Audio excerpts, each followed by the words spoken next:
আমাদের লড়াইটা দুই ফজার বিরুদ্ধে। এই দুই ফজা হলো, একটা হলো কমরেড নওশাদ, একটা হলো কমরেড আব্বাস। কোরআন হাদিসে আল্লাহ বলে দিয়েছে এই কাজ করলে জাহান্নামে যাবে, এই কাজ করলে জান্নাতে যাবে। হুজুর পাক সাল্লাল্লাহু আলাইহি ওয়াসাল্লাম ইমাম হাসান হোসেনকে জান্নাতি যুবকদের সর্দার বলেছে। অনেকে জিহাদের ময়দানে গেছে, খুব ভালো লড়াই করছে, কিন্তু হুজুর পাক সাল্লাল্লাহু আলাইহি ওয়াসাল্লাম বলেছে ওর শেষ মরণটা জাহান্নামে হবে। এরকম অনেক হাদিস কোরআনে আছে, হুজুর পাক সাল্লাল্লাহু আলাইহি ওয়াসাল্লাম বলেছে। একটা নমুনা যে এই কাজ করলে সে জাহান্নামে, যেমন শিরক কাজ করা, জুলুম করা, অত্যাচার করা, মানুষের ঘরবাড়ি ভাঙা, ইফতারকে কেড়ে লিয়া, রোজার মাসে মানুষের ঘরকে কেটে পুকুর তৈরি করে দেওয়া, নবী দিবসে এলে কারেন্ট কেটে দেওয়া, নবী দিবসের স্টেজ ভেঙে দেবো, নবী দিবসে করতে দেবো না, ইসলাম বিদ্বেষী কাজ কারবার যা যে কেউ মুসলমান করে সে খারিজ হয়ে যায় ইসলাম থেকে, এবং ইসলাম শরিয়াতের ভাষায় তারা জাহান্নামে যাবে। এবার একটা প্রশ্ন, যদি তওবা করে নেয়, তওবা যখন করছে আল্লাহ তাকে তো মাফ করে দেবে। তওবা যখন করছে, ফতোয়া প্রেজেন্টের ওপরে জাহিরির ওপরে হয়, আজ থেকে 10 বছর পরে কী হবে তার ওপরে ফতোয়া হয় না, ফতোয়া এখন তার পরিস্থিতি অনুযায়ী হয়। এটা হলো উলামাদের রায় এবং ফোকাহাদের রায়। এদের পড়াশোনা হয়তো যারা বলছে এরা করেছে, কিন্তু আকবর তো অনেক আলেম পুষেছিল, আকবর জালিম শাসক জানেন তো, ভারতে দিনে এলাই বার করেছিল। এরাও হয়তো মৌলানা দেখা যা পুষে রেখেছে, সেই সব মৌলী সাহেবরা হয়তো এদের পক্ষে দালালি করছে, হতে পারে, পক্ষে বিপক্ষে থাকতেই পারে। তবে আমি যে কথা বলেছি এর পিছনে শরিয়াতের দলিল আছে, কোরআনে আছে। আল্লাহ পাক কোরআনের পাকের মধ্যে বলেছে, হাত দ্বারা যে নাই ইনসাফ কাজ করে না তো জুলুম করে, চোখ দ্বারা যে ভালো কাজ করে দেখে না খারাপ দেখে, অন্তর দ্বারা যার মধ্যে মানুষের উপর দয়া মহব্বত ভালোবাসা নেই, ঘৃণা পোষণ করে, মানুষের ক্ষতি করে এবং সর্বসময় জুলুম অত্যাচার করে, শিরক করে, শরিয়াত বিরোধী এক কথা কর্ম করে, তাদের সম্বন্ধে আল্লাহ পাক বলেছে উলাইকা কাল আনাম, এরা হলো চতুষ্পদ জন্তুর ন্যায়।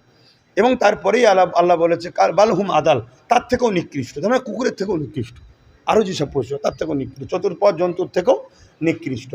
এবং হাদিস পাকে এমনি মাজার শরীফে, তিরমিজি শরীফে এবং মেশকা শরীফে আছে যে হুজুর পাক সাল্লাল্লাহু আলাইহি ওয়াসাল্লাম খারিজিদের ঘরে বলেছে যে তারা হলো জাহান্নামের কুকুর। কেন? খারিজিরা মোমেনদেরকে কষ্ট দেয়, খারিজিরা জুলুম করে, মানুষের অত্যাচার করে, তারা সেই মানে জুলুম অত্যাচার স্বৈরাচারী এবং ইসলাম বিদ্বেষী কর্মকাণ্ড, শিরকের সঙ্গে এসব লিপ্ত হয়ে যাওয়া আর হয়ে যায়, সব কর্মকাণ্ড তাদের মধ্যে আছে। তা আমি যে কথাগুলো বলছি, জুলুম করা, অত্যাচার করা, মোমেনদের ওপরে জুলুম করা, মিথ্যা কেস দেওয়া, ঘর ভেঙে দেওয়া, ইফতার কেড়ে নেওয়া, বাচ্চা পেটে আছে মাকে লাথি মারা, তার বাচ্চার উপর অত্যাচার করা, ঘরকে কেটে দেওয়া, প্রায় 20-25 হাজার মানুষ কম বেশি মিথ্যা কেস দেওয়া, এই নবী দিবসে আসার জন্য গত দিনে যে কারেন্টের তার কেটে দেওয়া, এই যে জিনিসগুলো, এগুলো কি খারিজি ইসলাম বিদ্বেষী কাজ নয়? এবং অমুসলিমদের ধর্মীয় জায়গায় যে তাদের ধর্মের সঙ্গে পার্টিসিপেট করা, এগুলো কি শিরকি কাজ নয়? এবং বলা মসজিদ মাদ্রাসা ওয়াকাফ আন্দোলন বাংলায় হবে না, দিল্লিতে চলে যাবো, মতো তো পরে বলেছে, তার আগে তো শয়তান বলেছে। তাহলে বলেন এগুলো কি ইসলাম বিরোধী কাজ নয়? অতএব ইসলাম এগুলো যারা বলেছে এগুলো তাদের বিষয়, ইসলাম তাদের বিষয়ে ঘোষণা দিয়েছে, আমি বলেছি। তবে আমি আমার জন্য বলি না, আমি ইসলাম রাসূলের জন্য, দিনের জন্য বলেছি। আর যারা আমার বিরোধী বলছে তারা কার হয়ে বলছে? তারা ওই জালিম হয়ে বলছে। অতএব মান আহাব্বালিল্লাহ ওয়া আবগাদালিল্লাহ ওয়া আতালিল্লাহ ওমান আলিল্লাহ ফাকাদ ইস্তাকমালাল ঈমান।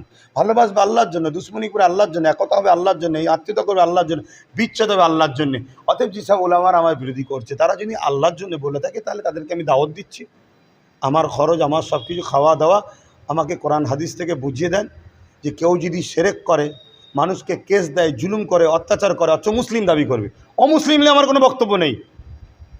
মমতা কি করছে না করছে, অভিষেক কি করছে না করছে, সে কাকে উপাসনা করবে না করে, ও সব আমার কোনো বক্তব্য নেই। তার সাথে যখন আমি রাজনীতির প্ল্যাটফর্মে নামবো, রাজনীতির লড়াই হবে, সে আমার পশ্চিমবাংলার দায়িত্বে আছে, তাকে আমার বলা না পেলে তো আন্দোলন, ওটা আলাদা বিষয়।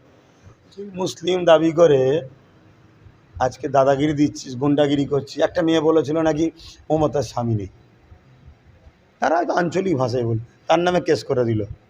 আর যখন মোদি বলল মসজিদ মাসাজিদে ওয়াকফ, কই কেস করেছে? যখন সুগন্ধি এত বড় বড় কথা বলে মুসলমানদের করে, কেস করেছে? আমি একটা ধর্মগুরু হিসেবে কথা বলছি, আমি নওশাদ নয়, একজন পীরজাদা, একজন ধর্ম প্রচারক, ধর্মের মাহফিলের বিরোধী করেছিল, নবী দিবসের জন্য কথা বলেছি, কথা বুঝে আসছে। অতএব মুক্তদের হাল বুঝতে হবে। হ্যাঁ, আমি যখন রাজনীতির প্ল্যাটফর্মে যদি নওশাদের পাশে দাঁড়াই যে ভাই আমার একটু প্রচার করতে আসেন, অনেককে নিয়ে এসছে, কেউ গায়ক গায়িকা সেলিব্রিটি খেলোয়াড় এটা আসেন, আপনি আমার ভাই, আপনি একটু আসেন, এসে বলেন, আমি যাব, আমার ভালোবাসার মানুষদের বলবে আমার ছোটো ভাইয়ের সাথ দিয়ে, ওটা আলাদা বিষয়, কথা বুঝে আসছে। কিন্তু তুমি ক্ষমতার জোরে রাত্রিরে 5 বার 6 বার যাতায়াত করে পায়ের উপরে পা দিয়ে ঝগড়া করে পুলিশ দিয়ে ঝগড়া, মানে পুলিশ যাতে ঝগড়া হয়ে গেলে পুলিশকে বলে বন্ধ করতে, এই বাহানায় তুমি নবী দিবসকে বন্ধ করে নবীর দুশ্মনী করবে, তোমাকে কুকুর বলবো না তো ওলি বলবো? কোন মুফতি মাওলানা কি ফতোয়া দিতে পারবে সেটা তার ব্যাপার, সে জবাব দেবে কবরে। আল্লাহ আমাকে বলিয়েছে, আমি বলেছি।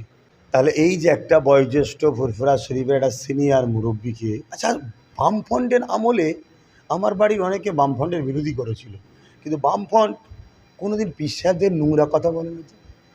টিএমসির লোকগুলো পীর সাহেবদের গালিগালাজ করছে কেন? টিএমসির লোকগুলো হুজুর পাক সাল্লাল্লাহু আলাইহি ওয়াসাল্লামের সানে উল্টোপাল্টা বলছে কেন? টিএমসির লোকগুলো হুজুর পাক সাল্লাল্লাহু আলাইহি ওয়াসাল্লামের মিলাদুন নবীকে বন্ধ করার চেষ্টা করছে কেন? এই টিএমসি আমলে ইসলাম বিরোধী হচ্ছে কেন? একটাই কারণে, বিজেপি যেটা করছে টিএমসি সেটা করছে।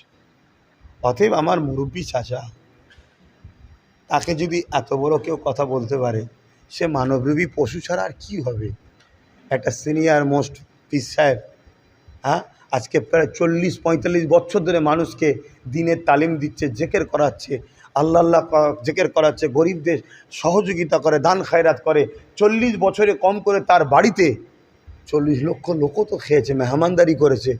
এরকম একটা ব্যক্তিকে তুই কি বলছিস? আমাকেও তো কথাই কথাই যখনই বলে আমি নাকি বিজেপির দালাল।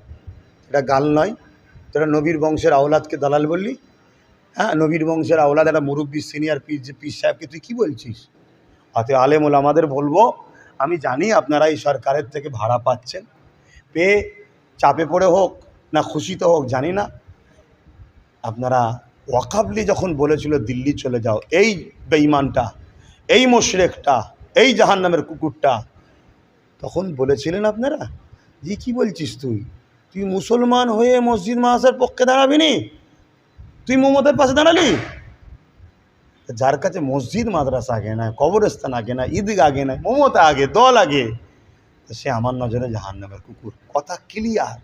যদি কারো দম থাকে, সরকার তোদের ব্রিগেডে বাহাস হবে, চলাই বন্ডে সই করে দেবো। ভুল যদি প্রমাণ হই আমি মৃত্যুদণ্ড পর্যন্ত মেনে নেবো। আর যদি সঠিক প্রমাণ হয়, যে কটা দালালি করছিস তোরা স্বীকার হবি যে আমরা এরা ভাড়াটিয়া গোলাম, আমরা মৌলানা নয়, এদের ভাড়াটিয়া গোলাম আমরা।